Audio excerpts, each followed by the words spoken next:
Как е въпроса на киките? Се каза,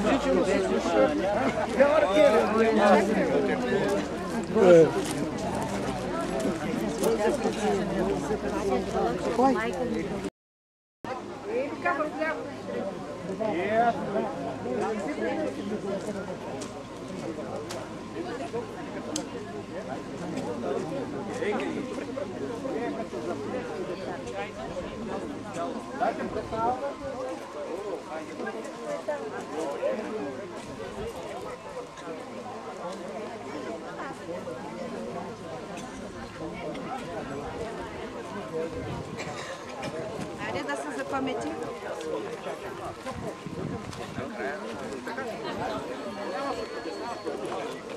Не, да се запади, няма се. И се изпратилото на избавлението и благословението Йорданов на Господа да се помолим. Спаси Господи, благочестивия и православен български народ и го запази под Твоята закрила в мир. Спаси Господи, православни християни, които стоят тук и жителите на село Черногорово. Даруй им душевно телесно здраве и към това християнско общество бъди всичко милостив. Помени Господи, които ни мразят, които ни обичат, имаш наши братя, които са тук и които по уважителна причина отсъстват. Помени Господи, братята ни, които са в плен и скърби. Помилуй тях и нас по великата си милост, избавяйки ни от всяка неволя. За Тебе въздаваме слава на Отца и Сина и Светия Дух, сега и винаги, и во век веков. Амин. Спаси Господи, люди Твоя, и благослови достояние Твое. Победи православному българскому народу на сопротивния даруя и Твое сохраняй крестом Твоим жителство. На Господа да се помолим. Господи, кой ще направи с думата си, сам благослови тези ясти от месо. Тези хлебове, тия дарове, тия приноси и ги освети. Освети и тези, които вкусат от тях, за Твоя слава. Те се предложиха от жителите на село Черногорово, за тяхно телесно здраве, душевно спасение, благочестивата вяра. И тъй, благи Боже, изпълни всички молби на тези, които извършват този обряд. Нека Той им бъде за спасение, да Твоите вечни блага, заради молитвите пречиста нашия лик, Той и Светия Те въздаваме слава на Отца и Сина и Светия Дух, сега и винаги и во веки век. Тончо като пожарва.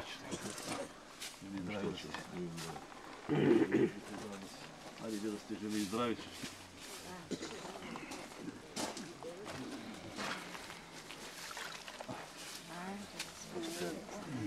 Откачихте повече вода. Повече вода откача, да. Тончо много. Дядо, помниш по-малко ръса да остане. Няма. Живи здраве и вие.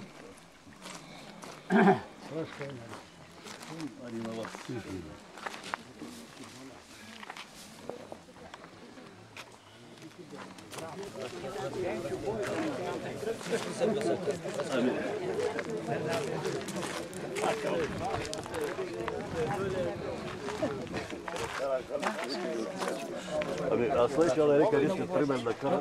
Браво.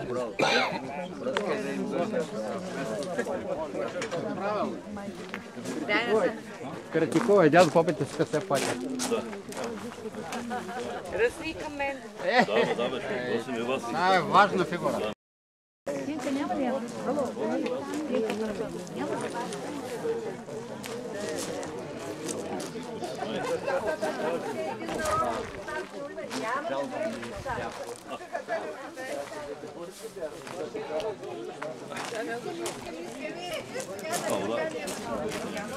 На вас заповядайте.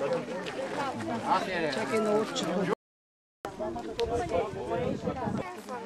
Жена, облечена в черно, показва, че на това място има лековито дърво. Сънят се повтаря няколко пъти. Човекът решава да провери. Провира се в гръстия хръсталак и започва да търси дървото.